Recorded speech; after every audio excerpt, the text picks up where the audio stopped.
Hi there, esteemed audience, and welcome to another episode of Middle Grade Ninja. I'm your host, Rob Kent, and as you know, I'm the author of Banneker Bones and the Giant Robot Bees, and that book is available as a paperback and audiobook, but the ebook, esteemed reader, the ebook is free. Yes, free to download whenever you're watching or listening to this, wherever fine ebooks are sold.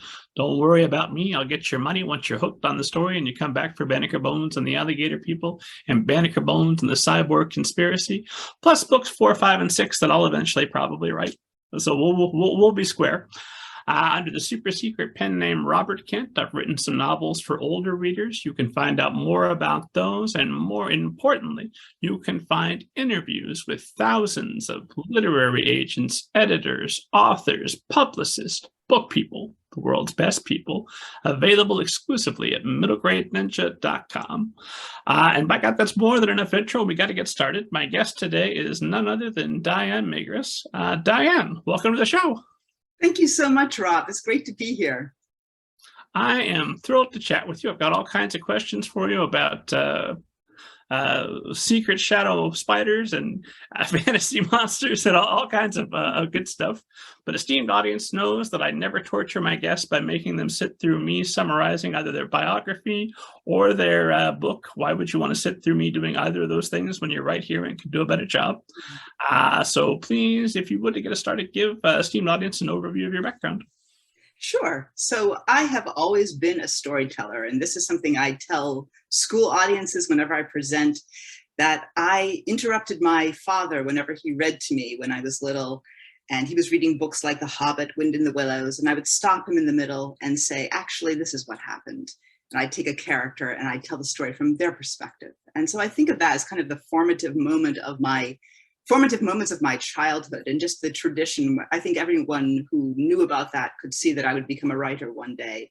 And I've been writing, telling stories, and then writing ever since. I wrote my first novel when I was in 7th grade, and I owe my 7th grade ELA teacher, Lisa Plord, for that, because she encouraged me, she challenged me to write a novel, having read some of my stories.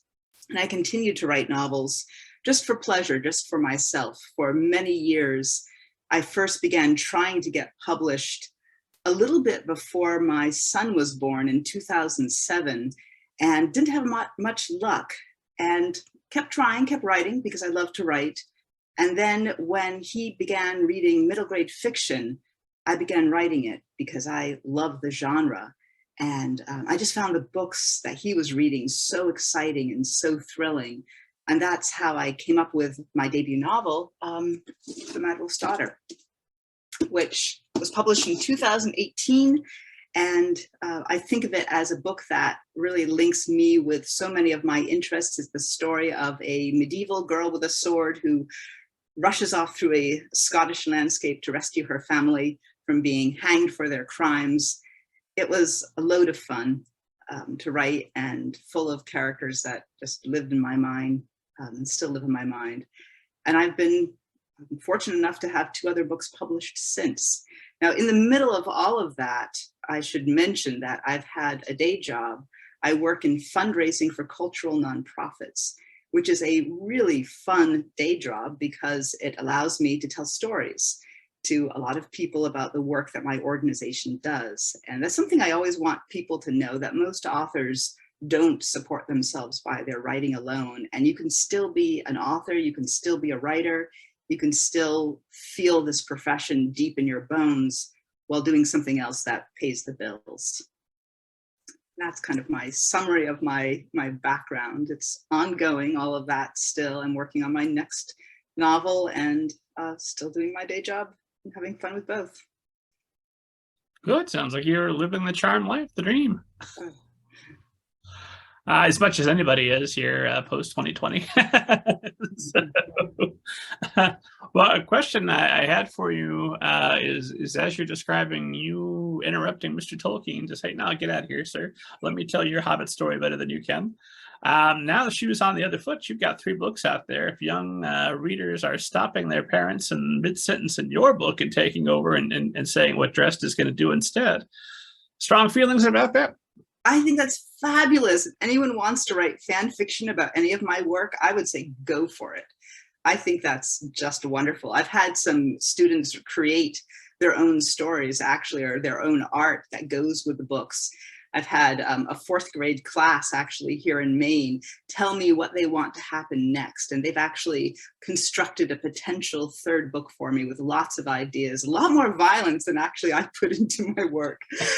But I just think that's wonderful. And I welcome anyone who wants to take any of my characters and create their own based on it. Because once you take a character and you start writing with it, no matter who started the character, it becomes your creation and you put yourself into it. So if any young reader wants to do that, I would be immensely flattered. I wonder if you are having a conversation with an editor in the future about this. This is maybe a little bit too violent for children. Take out those notes from the kids. I'm like, nope, this is what they want. They're way more violent than me. There was a story that actually that the teacher of that class told me that they were reading the end of the 2nd book. She was reading that aloud to them, and the students were chanting, "Kill him, kill him." I thought that's not what I was trying to inspire, but. Give the children what they want. I have warmth in my books. I have scenes of great human compassion. Compassion is big in those books, but whew. We all know that's just the filler you have to read to get to the sweet. Well, now I'm curious because I know that you were a big reader as a child, right? Oh, yes. Wrote an entire novel as a teenager in a library. Do I have that mythology? Oh, yes. I wrote my first novel.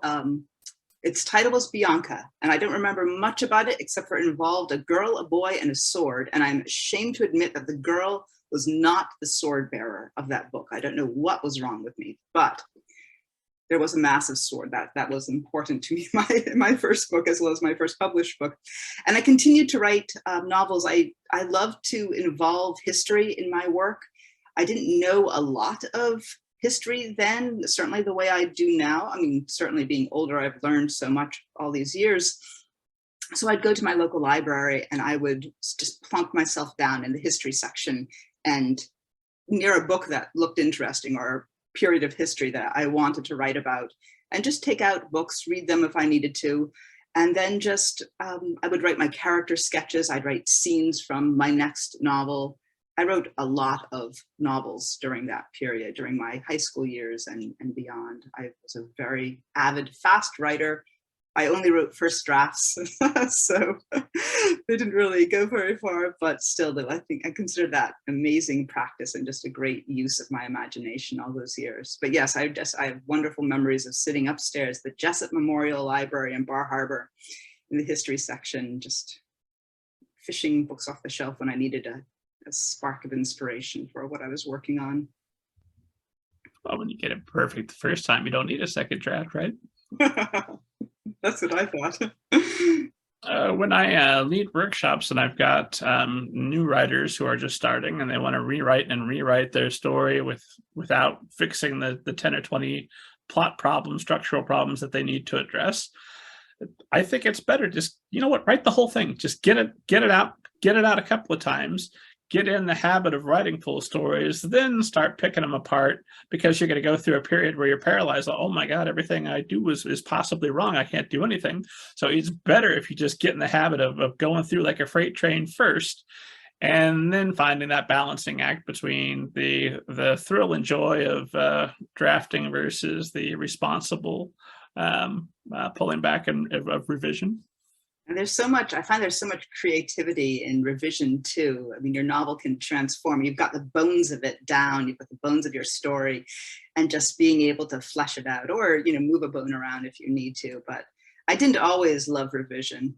Certainly I found it really challenging and demoralizing, I think, as a young writer. But these days, it's magical how a story just comes together. And I love how first drafts allow me to be utterly free. I can write whatever I want. It can be messy, it can be sloppy. I learn about my characters, and I certainly discover wonderful plot points as I go along. I'll drop something in and then I'll say, oh, wait a minute, that ties to this part later on. That's how I come up with so many of the plot points that end up in my final manuscript in that first draft, those plot points by chance, you know, as I just let the story spin and the characters find their way on their own. Little gifts from your subconscious or your muse, or maybe both. Yes, for all the books I've read, the many books I've read, and the shows I've watched, and the films and so forth. My mind is. Yes, those all have a way of sneaking in disguised as original thoughts. Yes.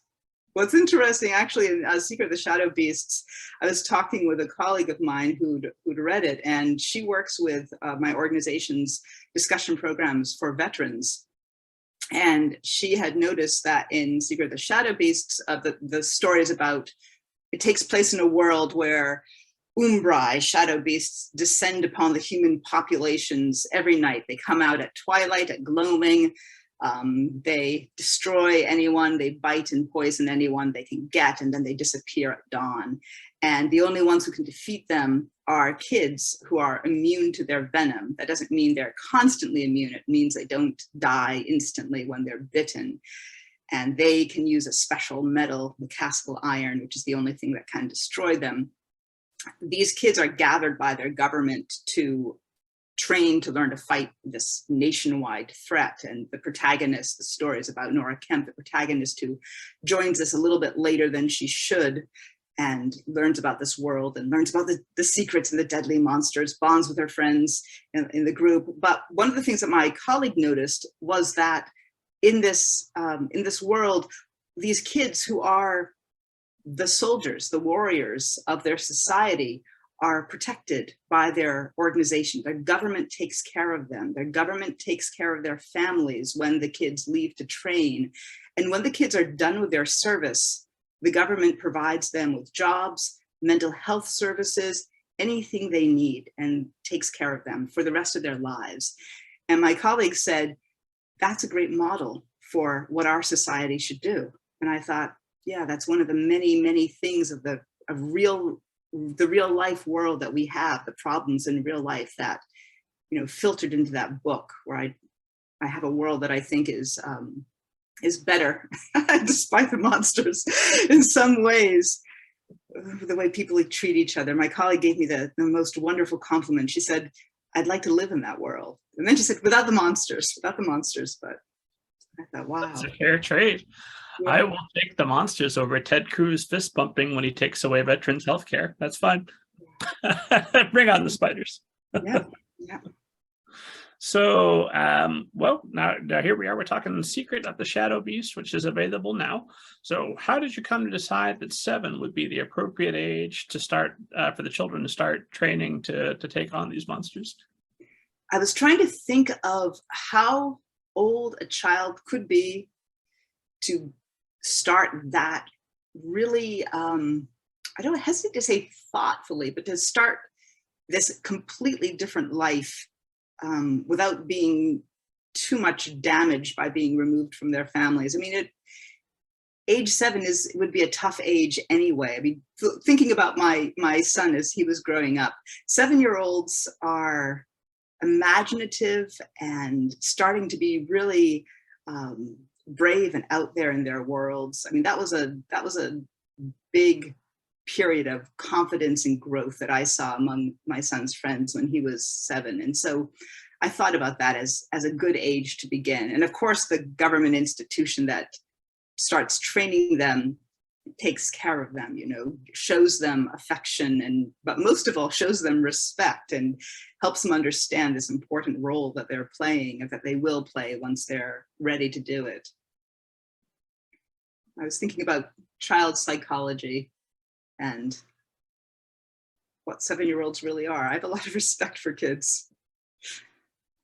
7's the perfect age to go get ready to start fighting monsters. Don't start fighting them yet, but start getting ready. Train, because they play games. They play training games. They start just by learning about what they're going to do, but not the scary stuff yet, not the stuff that, you know, most people know about. In fact, everyone in this society knows about the threat of the monsters, and everyone knows that the people who train to fight them, to be the knights, as they call them, are amazing, are heroic kids.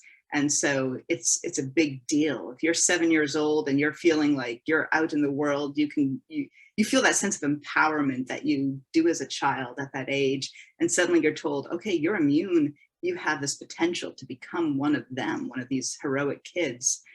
I could see that being a great age too, to start that. But then they play training games. So just things to help them get used to the kind of movements that they'll need to do once they're fighting, and make it just in their blood. Oh, here's my cat. You can come up here.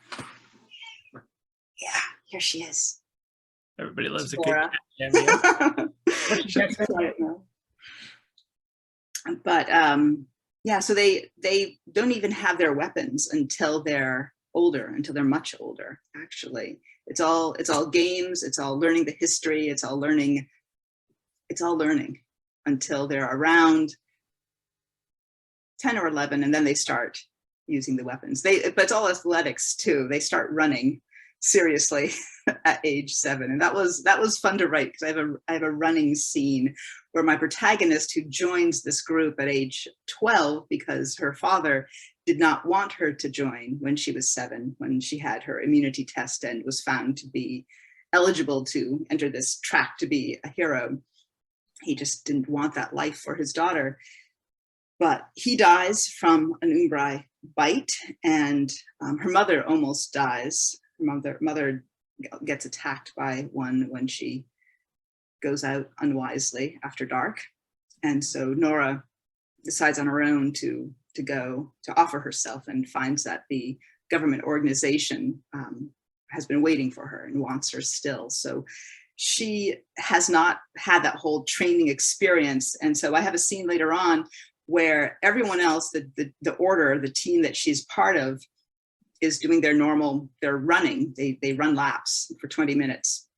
Or is it 20 minutes? I can't remember now. Is it 20 minutes or 20 laps? But I think they run 20 laps, that's right, to start every day. And they run fast. I mean, they've been doing this since they were 7. They are really good athletes. Well, Nora has been playing video games and playing fiddle and knitting, and does not run, as she puts it. And so that was just a really fun scene to write, as somebody who has run and also not run, and certainly did not run when I was Nora's age, and remembering how miserable it was to be somebody who wasn't as athletic as everyone around me, trying to do cross country, trying to do well, and not doing particularly well. And so I kind of embodied that in Nora, and also had her say some things that I would have said if I had had the courage, such as, I don't run if I don't have to. I'm often struck by nobody who's been on this show, of course, but young adult authors that I've met in real life.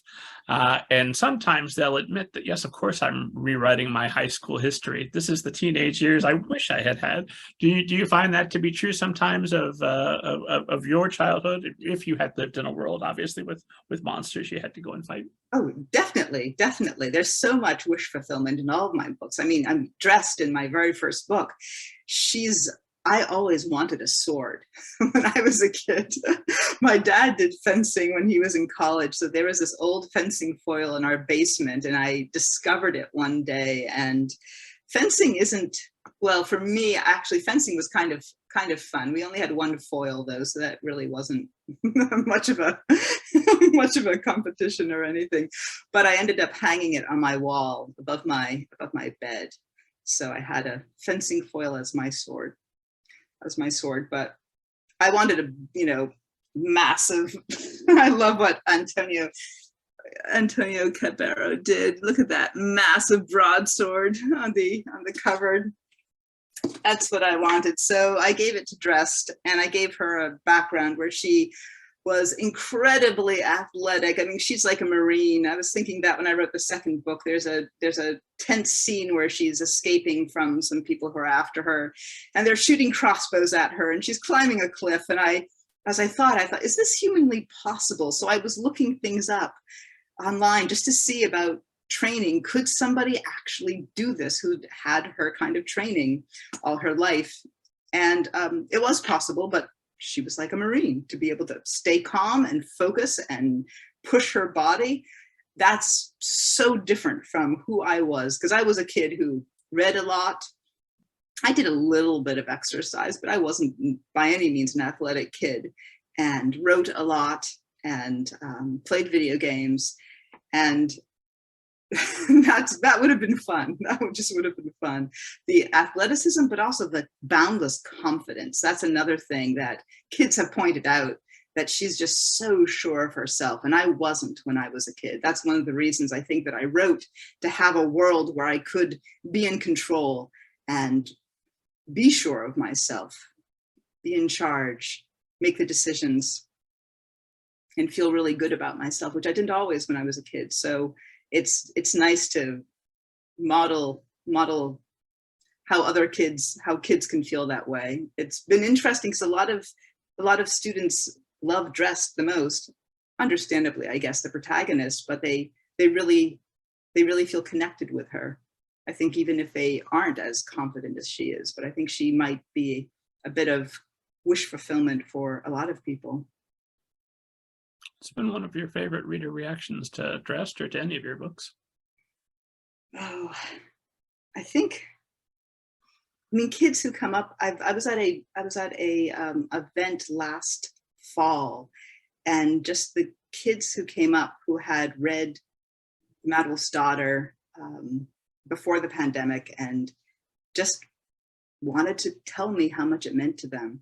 And just kids who came up with their book, their kind of battered, thumbed hardcover, and that was just lovely. And then this was actually really wonderful. There is a very serious 6-year-old who came up to me with his mom, and his mom told me that she'd been listening to the audiobook of Madwell's daughter, and when he was 5, maybe he was 5 at the time still, and he had listened and he had enjoyed it so much that he insisted that they check out the second audiobook from the library. And I thought, wow, I have a 5-year-old reader. That is so amazing. But he listened to them both. He was very serious and very quiet, but his mom said he'd like to talk about the characters. He liked to talk about the action. So I thought, that's great. She's got quite a reader in her family. He's 2 years away from being ready to train, right? That's right.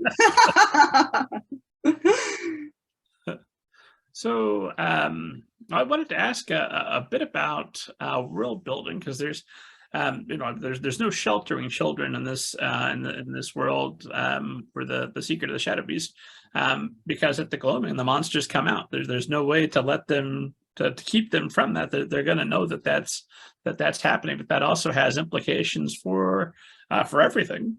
So how much time do you spend on world building before you write, while you write, and after you write to make sure you're getting all those implications?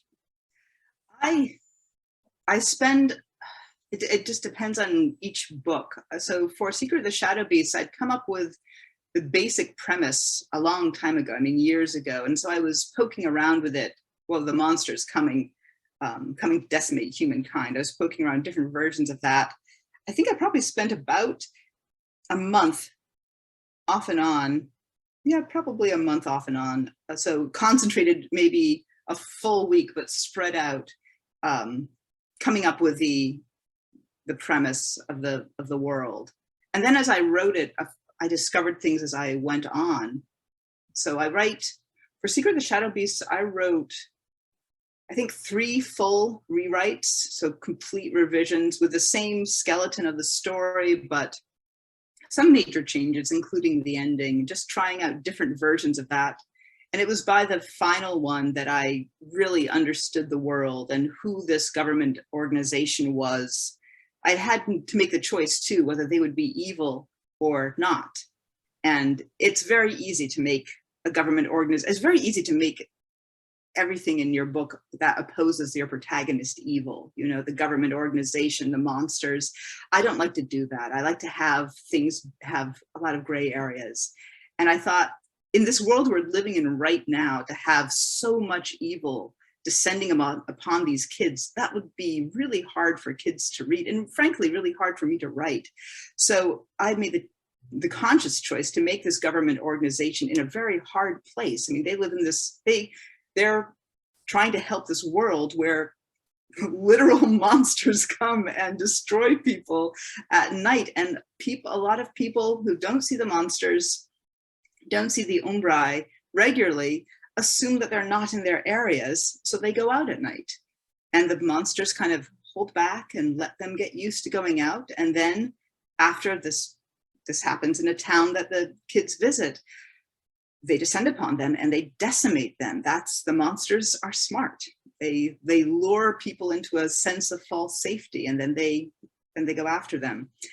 And so this government organization knows that all of this is happening, knows that this is a desperate need, and does their best to protect everyone, to provide all the resources, the antidotes for any exposure to, fur, slime, anything. If you encounter one of the umbrai, you might get a bit on you and have a terrible rash that could poison you over time if you don't have the antidote. But also making sure that these kids, are taken care of. I have a scene where the director of the organization talks with my protagonist, talks with Nora, because she hasn't been trained and is really concerned that she isn't ready to go out and do this dangerous work, and lets her know that if she's not ready, she doesn't have to. And that's another, important part, because I think the kids are taken care of. They are not sent out to fight these monsters unless they are ready, unless they feel they're ready, unless the director of the organization feels they're ready, unless the head, the senior knight, the oldest kid in the group feels they're ready, and the adult, the legendary, who's in charge of each group, who kind of oversees things, feels they're ready. If anyone in any part of that feels that someone shouldn't go out, they don't, because they don't risk children's lives. And if everything went according to plan, and if everyone remember their training and went out fully rested and so forth as they're supposed to, they wouldn't be in a lot of danger. Because one thing about the umbrai, they don't go after children quite so quickly. They falter before they go after them. So that falter, that moment in between seeing the child and attacking, gives the child time to defeat them, to attack them. And so they would have a really high success rate.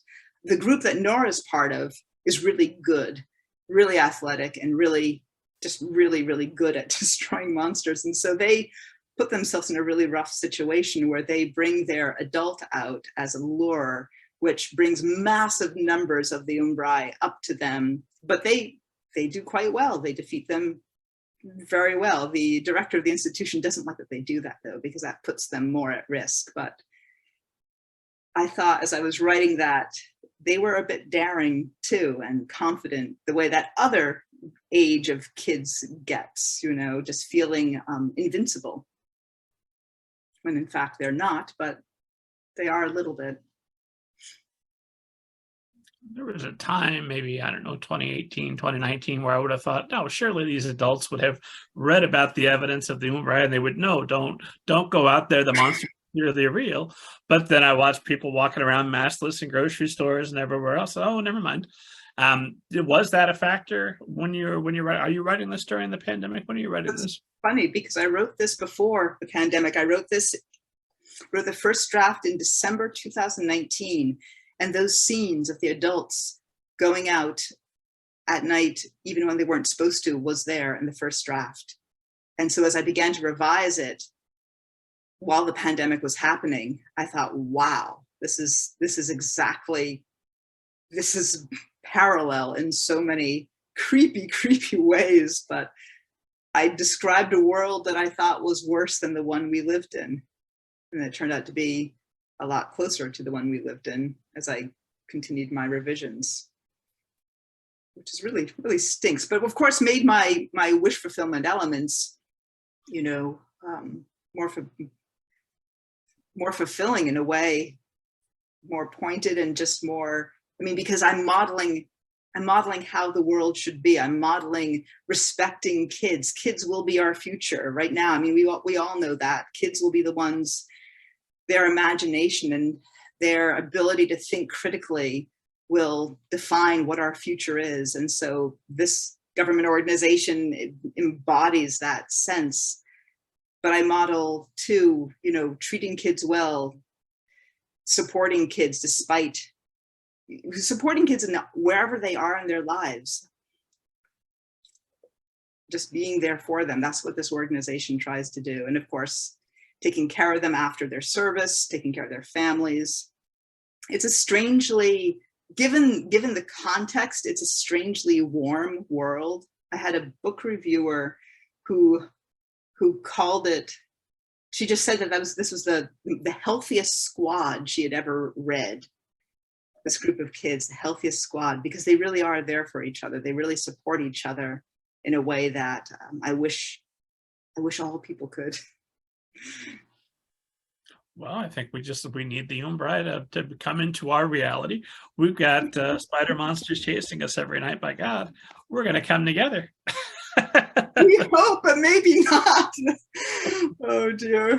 What is it? The famous last line, "And a good man is hard to find. She'd have been a good woman if there'd been someone there to shoot her every day."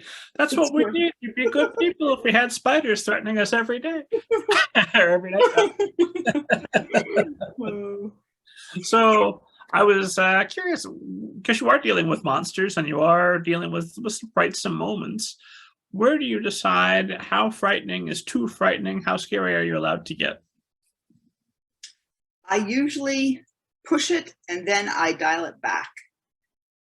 So for this book, in some of the subsequent drafts, it got pretty dark. It got pretty awful. And that's when I dialed it back. I just rewrote those scenes and I thought, and I tried to, when I read over each draft, after I finish a draft, I let it sit for at least a week. I try to let it sit for a month if possible, so I can read it with fresh eyes. When I do, I look at that specifically, because I do have a tendency toward darkness and angst, and that's not always appropriate, not to high levels to have in middle grade fiction. So I look at that and I try to make sure I balance that with a lot of warmth. And fortunately for this, the warmth was coming through, and just make it just really thinking about each character as a true human being, each major character, but also each minor character, thinking about where they were coming from, what their stories were. I think that helped create a very warm and very real feeling environment. But the warmth is big. When I read the final pass pages just before this was sent out to be printed, ready to make any final tiny changes, I couldn't change any of the plot, but I read it through carefully. I read it aloud to make sure I wasn't missing any typos, and I was struck by the warmth, how really warm this book is. So even though it has so much scary stuff, it's, I think, tempered by the relationships of the kids as they're out fighting. Monsters are descending upon them and somebody makes a joke, and people are there and somebody helps out somebody else who, might have missed, or the monster's about to attack, bite their ankle or something. And suddenly someone's always there they're always there for each other. And so I think that helps balance the scary stuff. I mentioned in the intro, I also write horror as well as middle grade, and so I consistently have a problem where I know my middle grade books are a little bit too dark, a little bit too violent in spots, because I will alternate usually between, I'll write one horror story, then all right, well that's enough of that side. Now let's do the warmer side, but there's a little bit on both sides. So when I write the horror, I have to cut back some of the kiddie stuff and make sure it's as dark as it needs to be. And then the opposite when it comes time to middle grade. So I know that's consistently an issue for me. I can guarantee draft 2, draft 3, I'm going to spend making this a little bit nicer. Do you have those consistent issues that that, hey, this is a Diane Magras special that I need to watch for? Oh yes, I mean it really is the darkness. It is the bleak. I would say the bleakness. Because I do write tense worlds where the stakes are high, and very high, deadly in most cases. And so I do have to dial it down, despite those wonderful fourth graders who are thirsting for fictional violence, which I understand where they're coming from. It gives them the chance to vicariously live this, you know. That's something kids that age often, kids of largely my readership age, are beginning to feel less powerful in their lives. They have a lot of people require things of them. They have heightening responsibilities as they get older. I mean, you think about the break between elementary school and middle school, suddenly woof, that homework load and all of that. And suddenly you're expected to be a mini adult with your massive homework and responsibilities. And I think a lot of kids start doubting themselves. I mean, that's when people's confidence begins to shake. And so bleakness comes naturally when I'm writing about kids at that age, but that's something I just need to work on. I want my readers to find emotions that they feel in my books, but I also want them to feel strengthened by the choices my characters make, or feel even, I want them to feel superior. It's just my characters in some cases and say, ooh, that was not a good idea. I've had some people, I had one kid say about the dress books, she rushes into dangerous situations. That's not safe. And I was like, no, it's not. And it makes it a really interesting novel, I think. But, you know, what would you have her do? And he's like, I wouldn't do that. I was like, good, because yes, it is dangerous. Good for you for knowing that. And good for you for being able to say, that's not a good idea. And she gets herself in all kinds of awful situations, which of course you want to do in a middle grade novel. Well, that's who you want to be and who you want to read about. Who I want to be here, nice and safe and warm with my PlayStation and my my books. Life is good. But do I want to read about me? No, that sounds really boring. Let me read about somebody who's a risk taker who's going to make bad decisions, at least for the first half of the book. Yeah. But another thing I noticed with this story is you've got 47 chapters and 321 pages, as well as an epilogue. So how do you structure your chapters? When do you decide it's time for a chapter break? I assume that's intentional, to keep it frequent breaks, and also to give your reader the feeling of accomplishment that they've got a lot of chapters behind them. And also the cliffhanger. Also the cliffhangers, because that's a big thing. When I was working on The Madwell's Daughter, my son was in third grade reading a lot of middle grade fiction, and I read aloud so many drafts to him, and he was incredibly helpful.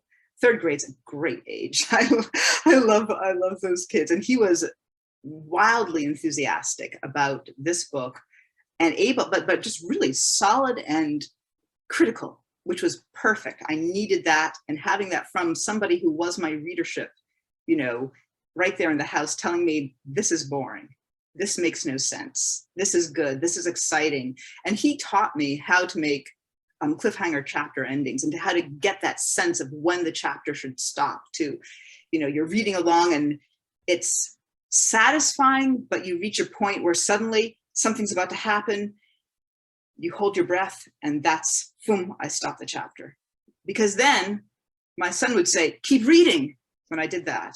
And so I'd have to go on to the next chapter. That was my intention, to inspire that reaction in him. So we would discuss even with some chapters where I put the break. And I think I just developed a sense of that, of sometimes I cut it too close and sometimes I let it extend too long, but I always go back in the revisions and find those. That's why my chapters are short, just to have that tense moment. I also try not to have chapters in my Word file that are more than 8 pages, if possible, just because it starts getting long, and really long chapters, usually for my kind of fiction, fast-paced adventure fiction, if it gets beyond 8 pages, it's baggy and I need to cut something. You know, I don't have enough going on. There's too much talking or too much description or empty action. That's possible too. I need to have something that fills it out properly without loading on too much else. So in the weeds follow-up, I know readers or writers who are listening to us want to know, 8 pages, what's the word count for the novel? And then also how are those pages set up? Are we talking double space, single space? What kind of font? Sure. Yeah, they're double space pages. Sometimes I go up to 12, but usually if I go up to 12, I have to have a really good reason for that. I don't have many chapters that are that long, and 4 or 5 pages is about right to have a lot of action. Yeah, sometimes I go to 12. So, gosh, probably 4,000 words, maybe. I don't know. The full, my books are 10 to, it's hard to think because for each revision, maybe 55, I aim for 55,000 words for the whole manuscript in my first draft most of the time, 60 at the most. I think Secret of the Shadow Beasts was 70 to start, and I trimmed it down. I think it ended up in the mid 60s. And it's, yeah. It feels like it feels like it's the same length as my other books because it's the same size, but the other books have an extensive author note about the historical period and then also a glossary. So that adds a lot of pages to those, which makes them seem longer. But Secret of the Shadow Beast is a bit longer than the others, certainly with the epilogue, which is, I think it's just, let's see, I think it's just a few. It's interesting because it looks like it's always shorter in, yeah, let's see, 1, 2, 3, 4, 5. Yep, 5 pages, the epilogue.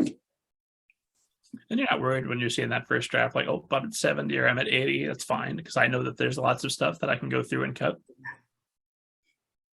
Unfortunately. If a home was brilliant and perfect the first time. I have it in my school presentation. Oh, go ahead. I said, when am I going to get to take divine dictation?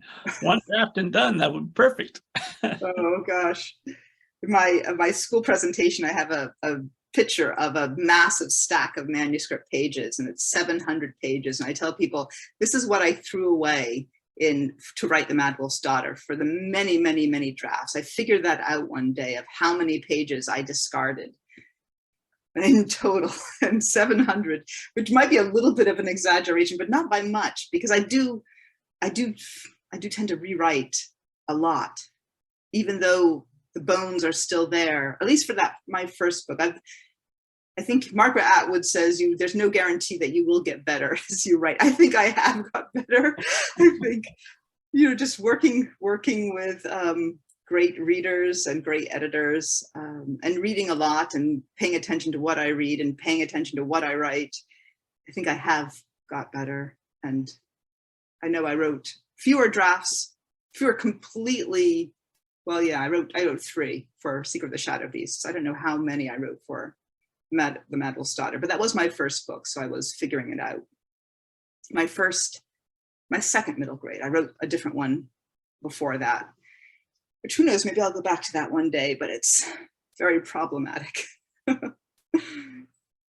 I make that joke taking divine dictation, although it occurred to me if that actually happened, I would say, quiet, God, I'm trying to write.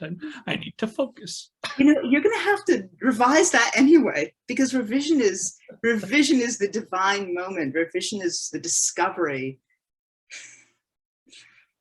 Well, I read that you are a big believer in doing kind of a loose plot the first time around that you change. What is your writing process from start to finish? I come up with a basic premise of the whole novel, so I know what the beginning is. I usually have an opening scene in my mind. I usually have a premise, like I know this is going to be a novel about, like for Secret of the Shadow Beast, I knew it would be a novel about the Umbrai. And then sometimes I start with a character first. They usually come hand in hand. I have a character and I have a world enter my mind at the same time. And that's happened. Nora Kemp was a character who had been in a different story, actually, that I'd been mulling over how to make that a better story. And when I for some reason, when I realized that Secret of the Shadow Beasts would be, would come, that the monsters would come from environmental degradation, so even though that had nothing to do with Nora Kemp's story in the other version, I suddenly thought she's the perfect kid to be in this one with that as the backdrop. And suddenly it all, I mean, the characters in her order, the other kids just came. They just came to my mind somehow. Somehow they just came. And, oh gosh, I think I'm going off on a tangent from your question. I think the question was a tangent to begin with, so we're fine. We're lost in the woods together. We'll find our way out. But no, the writing process. That's it. You sketch ideas first, and then you figure out the storyline, and then you write the first draft. Is that every time? Yes, yes. So I come up with my basic plot. I come up with really basic plot. So beginning, middle, and end. I know what my opening scene is going to be. I know more or less what's going to happen in the middle, because middles are often baggy and hard to write. So I think about some kind of mini climax or discovery that's going to happen in the middle. And then the end has to be this big, exciting. I know, and sometimes the end changes, often, actually, very often the end changes completely from what I originally envisioned, but some of the elements are the same. So I'm going toward, what happens often when I'm writing is that I have my characters and they're chugging along and they're doing their thing, and it's just wonderful. And I'm discovering things about them and about the story as I'm writing. And I'm midway through and I think, actually, with all that I know now, that ending doesn't make sense. This ending does. So I'll rewrite the ending in my mind, or at least the skeleton of the ending, while I'm writing. But I come up with my characters. I do a quick character sketch. I sometimes write actually pages in my notebook of who they are and what their backgrounds were, to understand their psychology. Write down key elements of their appearance, so I don't forget to be consistent. And I always write down, at the very least, names of my cast and who they are, and a couple of details, usually personality based. And then I just write, my rough draft. And then I just let it all out there and fix it in revisions. Do you find, I find that even if the ending changes, having an ending in mind at least gives you a goal to strive toward, right? Yes, absolutely. Absolutely. But I find I can't force it to the end. Sometimes I have, and you can tell when you've made the ending happen and it doesn't want to happen. The characters actually don't want to go there. Well, if the ending is exactly what you planned, did you really go on a journey? Yeah, did you really learn anything? I mean, that's the thing, writing a novel. I'm sure you feel this way too. It's a wonderful discovery. I do. Yeah, it is a wonderful discovery. And sometimes it's painful because it's not happening fast enough. And I was over a deadline by a week ago, and I'm still working, but oh gosh, deadlines. That's why I write. I was telling you just before we talked that I write in the morning and in the evening, my day job in the middle.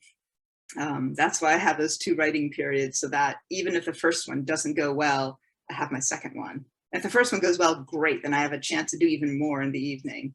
But I've trained myself to just be able to sit down, and if I have a novel, it's the pre-writing stage, when I'm just imagining a new work. That's the harder part. That's when I need to spend a lot of time daydreaming and just sketching out ideas and trying things back and forth. But once I'm in my first draft, I can just sit down and go.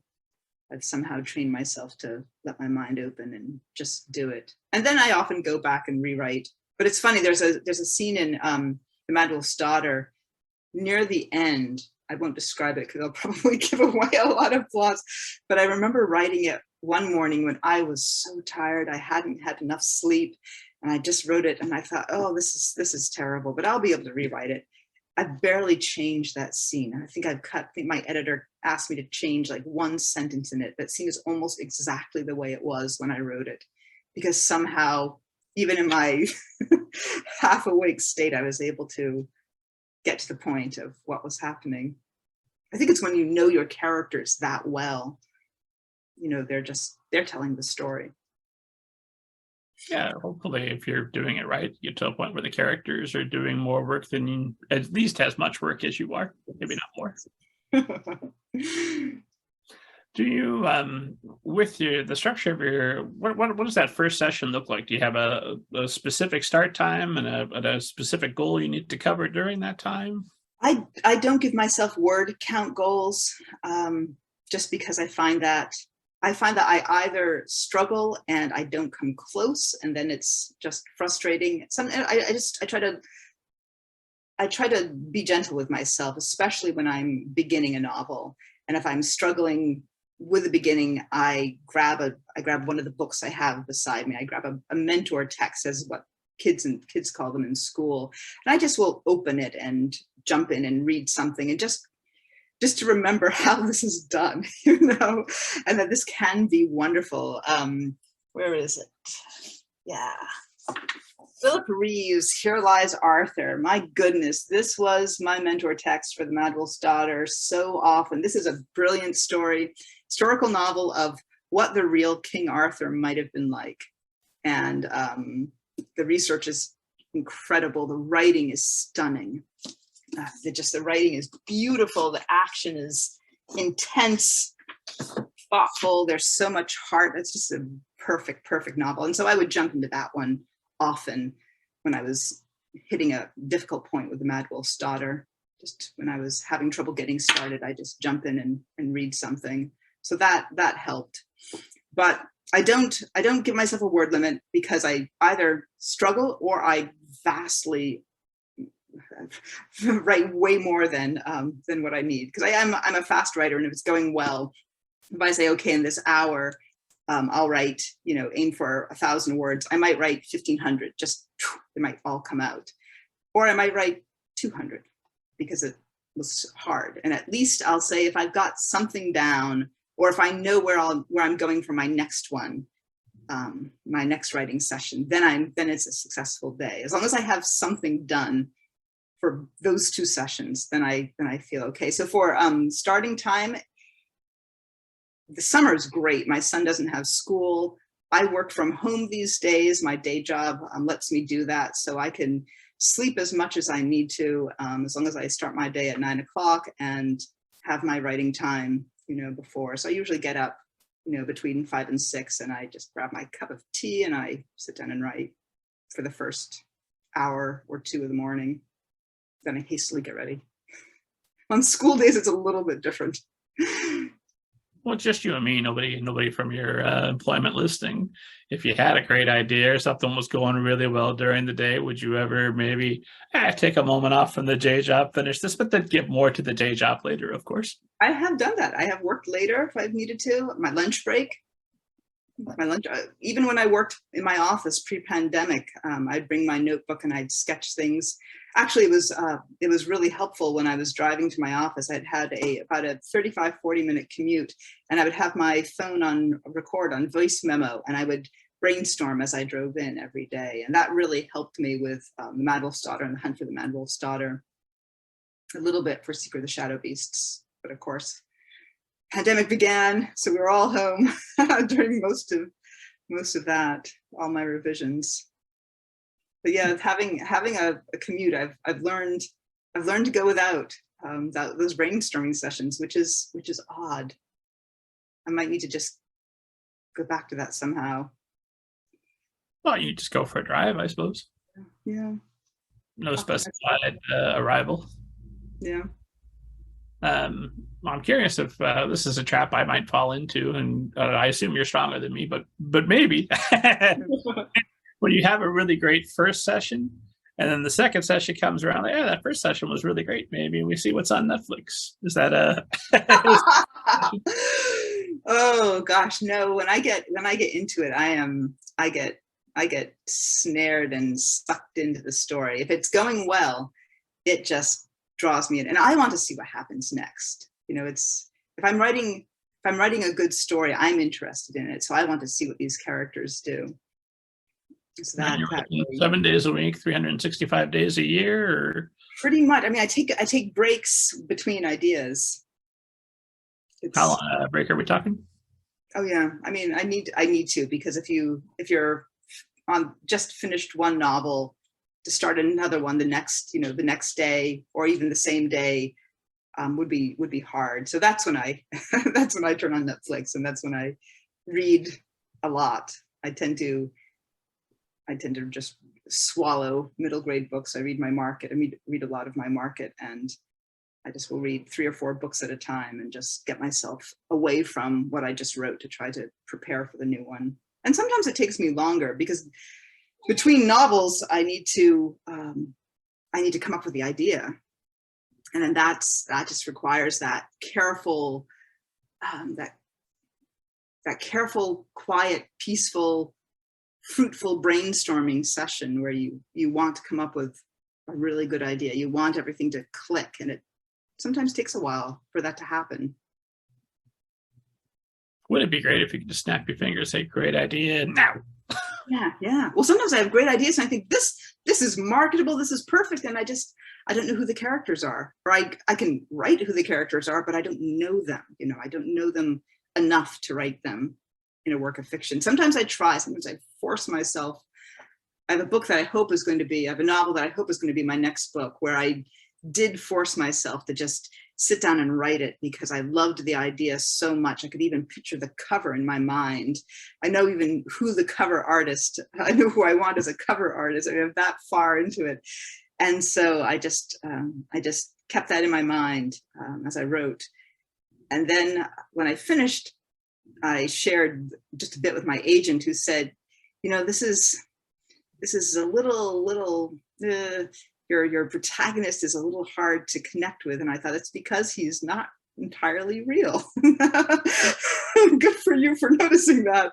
Everything else is exciting and wonderful, but yeah, he's the problem. So we talked a little bit about ways I could flesh him out. And I said, actually, this other character who's been creeping in the back of my mind, he's the protagonist of this story. So switch. And I rewrote the whole book with this other protagonist's character in mind, and suddenly it clicked then. But I needed to get that bare bones out before. And this is the next book that hopefully will eventually be. We'll see. Fingers crossed. I mean, you never can tell, but hopefully. And this will be a male protagonist. Unusual. Switch, right? Because you've been writing strong female protagonists, or who had the sword that you always wanted above your bed, or the battle axe. But I try to write. Do you find it a bit of a challenge to switch genders for your protagonist? Have there been any unique differences as you're going? Not so much, because I try to embody so much the male characters in my books too. Emmerich and Tig, particularly Emmerich in the Dressed books. I mean, I really felt him strongly, and then the characters, the male characters, particularly Amar in Secret of the Shadow Beasts. I mean, he was a character I just associated with, because he and I have a lot, despite our very different backgrounds, he and I have a lot in common. He has my, and this felt natural in some ways. He is obsessed by medieval history the way I am. I've had to, just made it into that book. He's obsessed with history in general, but in particular medieval history. And just the way he looks at things, the way he tries to be responsible, there's a lot of me in him. But I understood him really well. And so for this character, he has a lot. There's some wish fulfillment in him too. I can't talk about it too much because he might change. Who knows?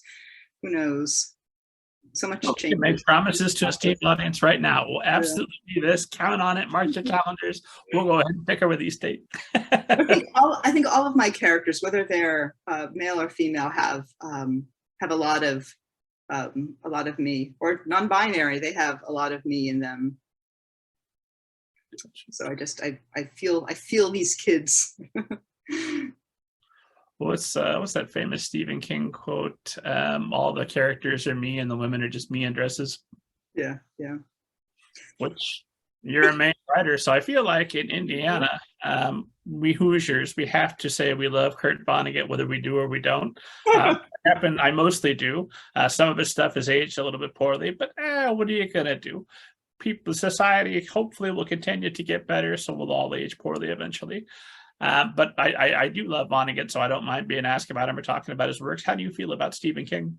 I think Stephen King is brilliant. I love that he's said that he's a salami writer.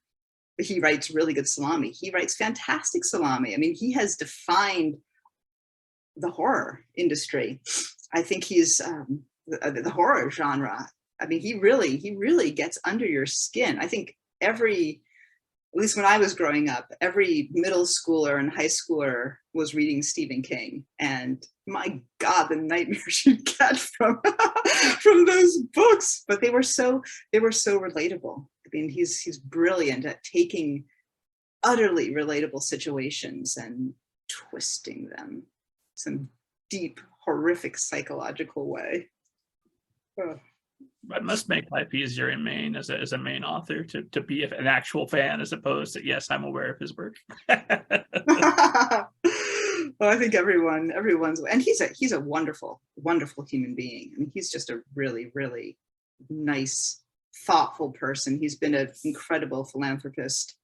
He's rebuilt the Bangor Public Library.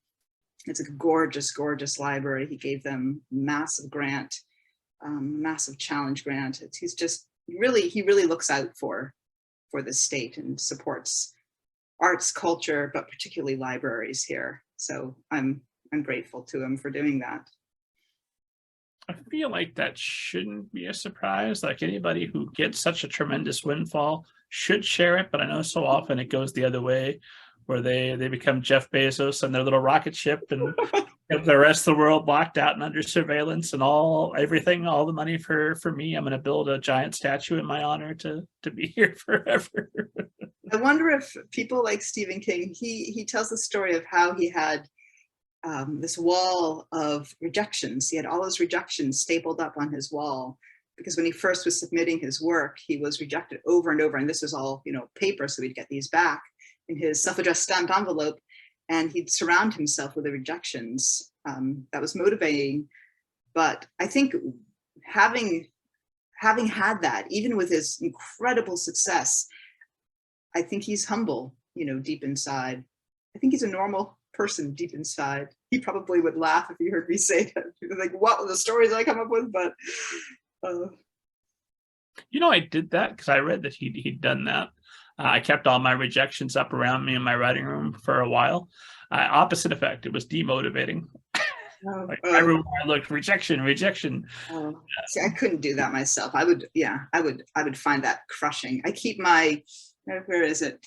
I have a thing my son wrote for me when he was, I think in second grade. It says, "Go, mommy." And a little Lego sculpture. This is a first place sculpture he made for me.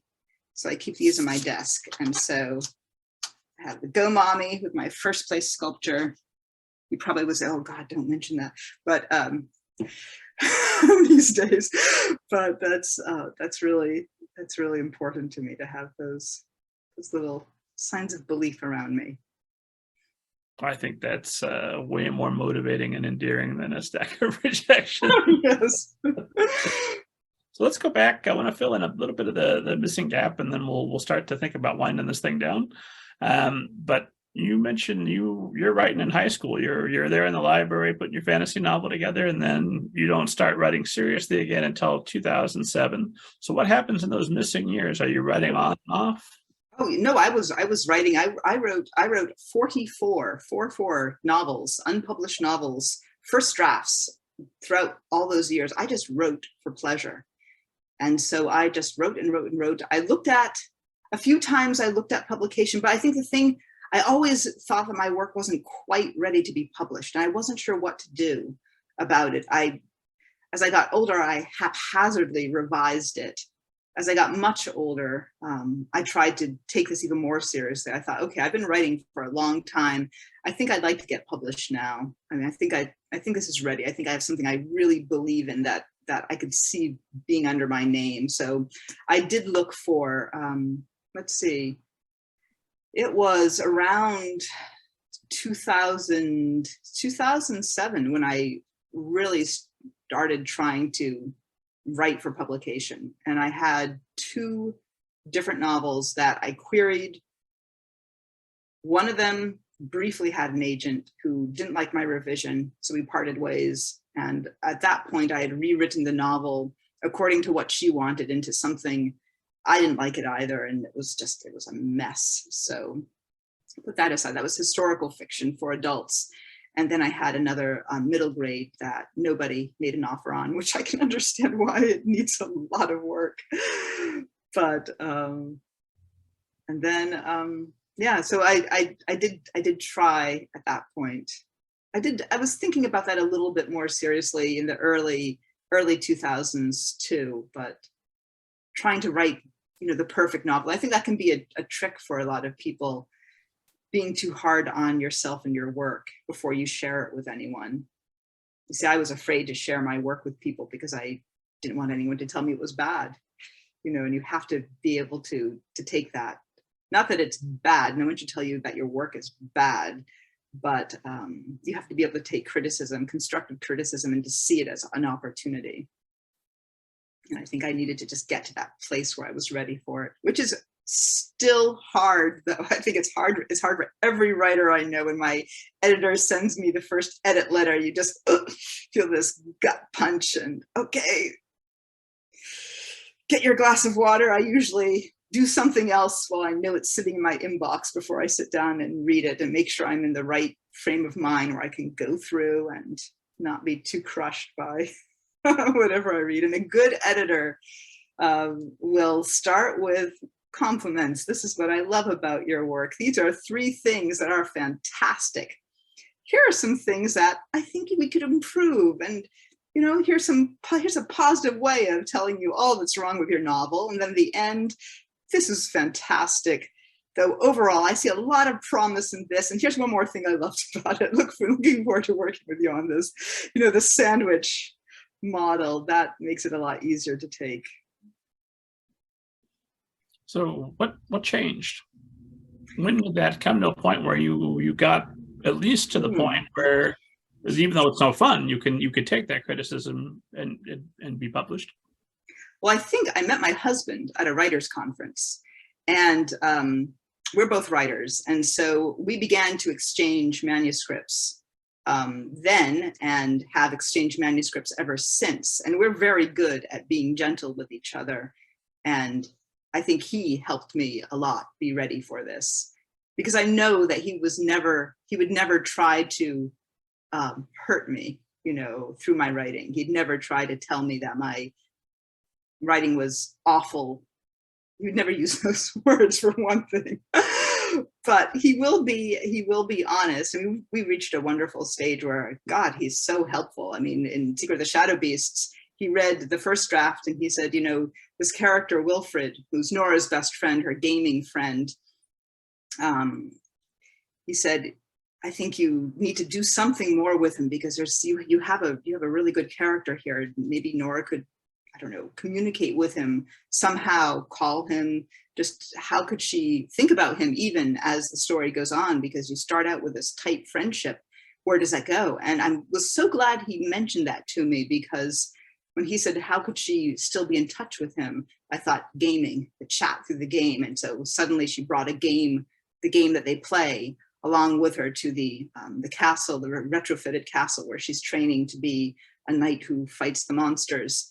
And she's able to chat with him. And those chats with Wilfred throughout the book are such powerful moments of Nora connecting with her home, but also her managing this friendship that she had before, the person she was before, and that changing friendship, which reaches kind of heartbreaking points in some parts of the book. And I love those chats, and I'm just really grateful for that. So I think I've seen what happens. I think having that connection with somebody who could sensitively give me criticism, but also see how my work would improve. I think that was it, when I really saw that happening. And when criticism, somehow I've managed to reach a point where I'm open to criticism in such a way that it is inspiring. That when somebody says, this isn't working, I think, okay, do I agree? Often I do. How can I make this work? How can I fix this? So, and that's when I come up sometimes with great ideas. And for Secret of the Shadow Beast, I remember I came up with a truly horrible idea, and I rewrote the whole novel with this horrible idea that I thought would please my editor. I sent the novel to my agent and I said, before I send it back to my editor, I'm not sure about this angle. What do you think? And my agent wrote back and said, this is actually what I see underneath your novel. This is what I see underneath that theme, this government. The government is the most interesting part, not all this extra fantasy that you put on top. And I thought that was originally the point, and I went in a different direction. So that criticism from my agent helped so much, because that brought my novel right to the correct track, the track that ended up being the published book.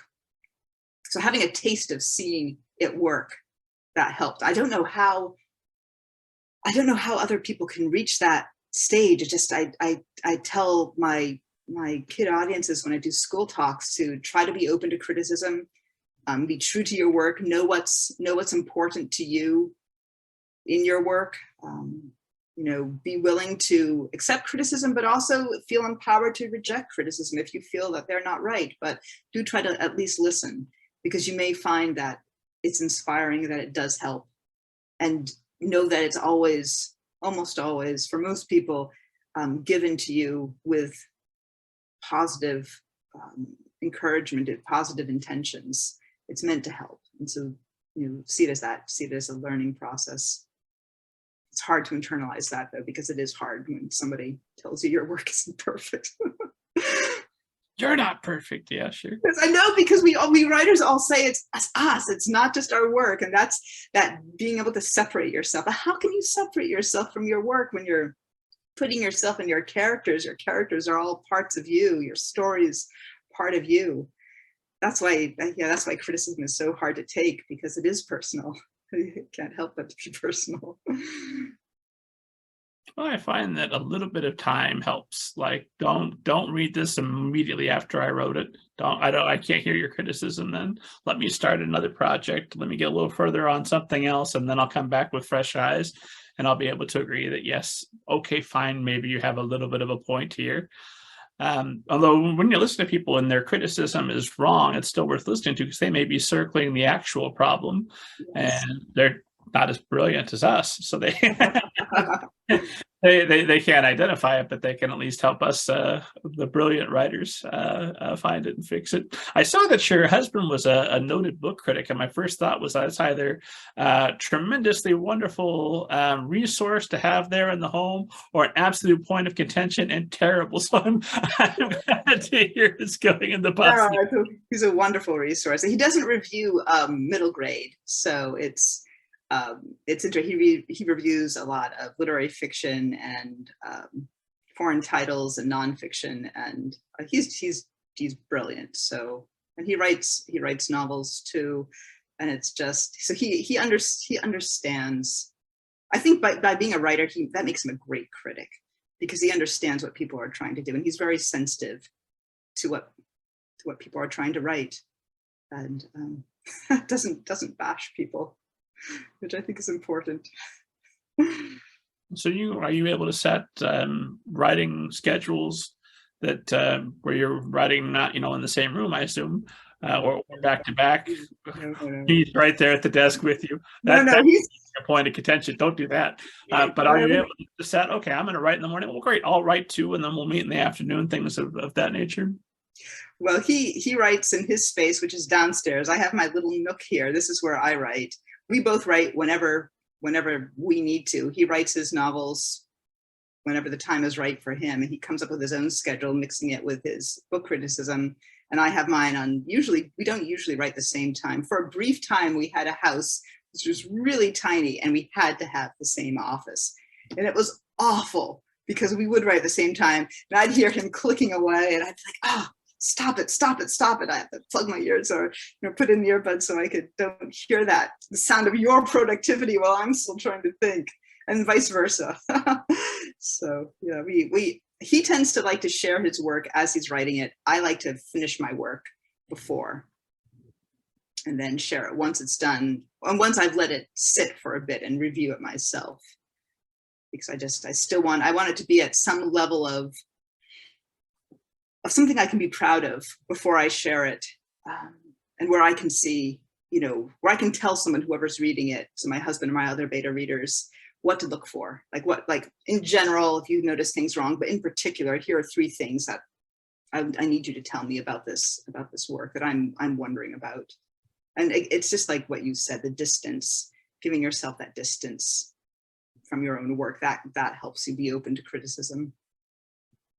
Well, it's not useful to have somebody say your cake tastes like cake, but if that's because it's not baked yet, give me a second. Yes. Yeah. And Mrs. Kent is also a writer, and her office is on the other side of the house. She is back there writing as we speak. And That's great. It's a secret to a good marriage, right on opposite sides of the house. Exactly, different floors. Just keep apart, and if possible, write different kinds of fiction. Though I know some people who write the same fiction. They and their spouse write the same fiction, and I'm sure that's great. And if we wrote the same, that'd be interesting. Well, even within if we were literally writing the same genre, I would think there would still be enough differences that theoretically, I don't know, I haven't tried it. But we might be able to write a novel together. That could be interesting. I know people husbands and wives who write novels together, and so that would be interesting.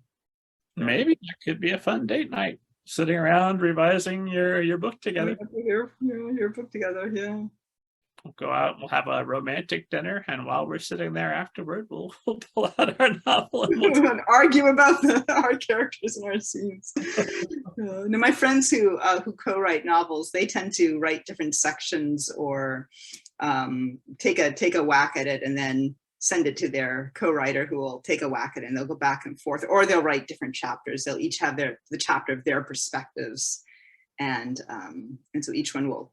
I think I'd like that version, because then you own your section. But I do play well with others, but I like to have my work close to me. Yeah, I don't think I'm open much to collaboration, because one of the whole joys of being a writer is I get to be God in that universe, and if you're in there being co-God, hey, sharing. Writers don't share well. Some writers do. I wasn't good at playing with action figures with other kids when I was young either. But no, my Batman toys have their own story going. I don't need your Storm Star Wars crap coming over here and bringing space into Gotham City. Like, this is fun. Yeah. I think that's probably just a personality type, and is what it is. Diane Magras, have you ever seen a ghost and or a flying saucer? I might have been in a house with a ghost once. So when I was 13 years old, my dad had the amazing opportunity to exchange houses with a family in London. So they took our house on Mount Desert Island, and we took their house in North London. And the first night we stayed there, I woke up in the morning to discover that all the pictures on the stairway, they had these beautiful pictures on the stairway, had been taken down and were in a pile at the bottom. And I do sleepwalk, or I have sleepwalked, but taking down all the pictures and putting them on the bottom, maybe it was me, maybe it was someone else in this 1800s row house in London. Who knows? Did you feel a presence in the house while you were there? I felt a lot of things. It was hard to tell. I was in this, it was just so different and new and exciting and wonderful. If I did meet a ghost, I would instantly try to make friends with it. That's just who I am. So, and I haven't seen a flying saucer. I don't think so, no. Well, what a novel you could make after long conversations with your friend, the ghost, that told you about the afterlife and what to expect. Oh, can you imagine? Or even just to ask, how are you feeling? What does it feel like? What are you worried about? What are you thinking about? What do you care about? I'd want to know where they're coming from. I want to listen. That's fascinating. What do you worry about now that you don't have to worry about death anymore? Yeah. That's what are you afraid of? That's what I'd want to know. If they'd have to, see, I'd have to make friends do that. Those are deeply personal questions. So yeah, no, that's date 3, date 4. Don't do that on the first meeting. What can I do for you to show you my goodwill? That'd be my first question. And watched our time, and it's flown by. We are almost past what I said, so it's a good time to call it a day. But I know that you're going to write more books, and I'm going to have more questions for you. So hopefully we'll do this again sometime. It's been an absolute pleasure. I appreciate you making the time. Well, thank you. For today, my final question is always some variation of, if you could go back to the start of your career, middle of your career, wherever it would have been useful to you, and give yourself some advice that would have made a difference for you and might make a difference for everybody who's watching or listening to us right now, what would you go back and tell yourself? I would go back, I think, to myself when I was first starting to get published, or first starting to try to get published, and just say, keep writing, just keep writing. But do it for pleasure, and don't worry about getting published. Do it, try that when you're ready, but just write for pleasure. I think that's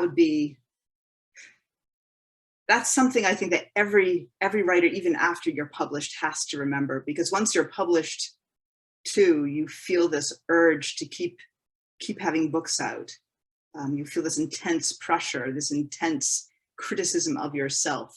If you don't have, for me, if I don't have a book out every year, even though the publishing process takes so long, so it's rarely possible for that to happen. And just remind myself, even now, I think that's advice I'd give myself, starting from when I started to try to get published to the present day, even, to just write, find joy in your work. And that's the most important part of writing, because once you will have fun writing if you find joy in your work, and B, if it's a joyful work, if it's that kind of pure brilliance which comes out when you're enjoying your work, you'll have a better chance of being published. There are no guarantees, but don't let that define you. I think that's the big advice. That is the perfect note to end on. Where can esteemed audience find you online, follow you on social media, and all that good stuff?